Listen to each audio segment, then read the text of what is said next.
And we are back with our daily NBA playoff picks. And special shout out to the New York Knicks, man. They going up 3-0. Orange and blue skies, baby. You know, first NBA Finals appearances looking like since 1999. So salute to the New York Knicks and 2 sweeps to go with it. Fire. But let's get to it, man. We got the Spurs and the Oklahoma City Thunder today, man. You know I'm a Luka fan, so I'm trying to get the Thunder up out of here, but they making it real tough, man. They got back their home court advantage against the Spurs. You know, they stole game 3 at San Antonio.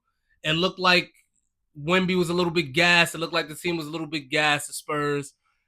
That's the only bad part about being a young team and not experienced and making the NBA playoffs, you know, not making deep playoff runs, because it does get tiring. I always think back to Anthony Edwards in 2024 when he said he was super duper tired when Kyrie and Luke were just running around the court on him.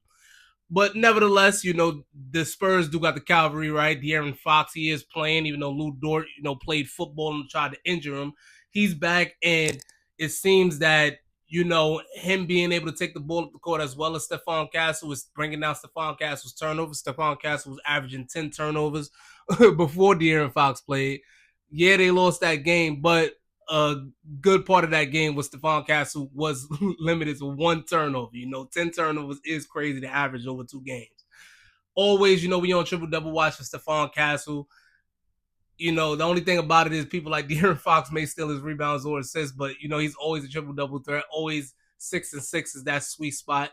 Wemby, look out for Wemby to be super aggressive this game. He was a little bit more passive last game. He has to realize, you know, you got to take over this. Your team goes as far as you go, you know. So I look for his coach, you know, to just call up more plays for him. Wemby might be more on the scoring side offensively or assists, so he might put up a lot of points today or a lot of assists, especially with his back against the wall. I think he understands the urgency being down 2-1. You don't want to go down 3-1, especially to a team like Oklahoma City. New information on Oklahoma City. I know I'm a little bit biased against them, but unfortunately, it looks like they might be getting J-Dub back today. J-Dub is questionable. Good news. It's not good news. I never like to see players get injured. AJ Mitchell is out today. AJ Mitchell be cooking off that bench, man. AJ Mitchell be cooking, man. Not the but whatever, right? AJ Mitchell be cooking. They just got to find out something to do with this dude, Jared McCain, man. McCain is, oh man, yo, I'm tired of him. I'm tired of him. I'll tell you straight up right now, I'm tired of him. But look for him to score at least 10 points, whether J Dub plays or not. I think he should be good for 10, especially with AJ Mitchell being out. Look out for Shea points. I would stay away from Shea points this matchup. You know, if they play the New York Knicks next matchup, I would say look for Shea points. But look, don't really. Shea isn't something to bet on. I would say bet on Shea's assists if you want to go for it. Shea should be good for 8 assists. I was talking to one of my boys. He was like, "Hey, Shea 8 assists gonna be a lock with how they playing them, man. Doubling them before he even get hot."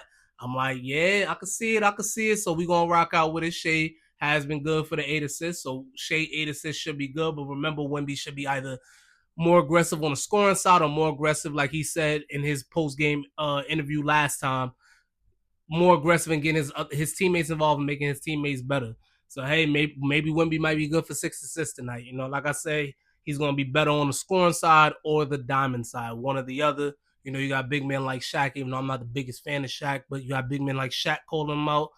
People like Wemby, he played with a chip on his shoulder, so he definitely hit a noise, and I'm fully expecting him to respond, and I'm fully expecting San Antonio to tie this series up 2-2. At least I'm praying for it. And that's your NBA playoff pick for the day. You know, like I said, always look out for NBA trivia. You know, we got the Chase on Ring series. We got the, hey, was this player playing with this star at this particular time, right? Who was playing with Derrick Rose when Derrick Rose scored 50, or who wasn't playing with him? And, you know, we just do this for the love of the game, baby, and I'll catch you on the next one.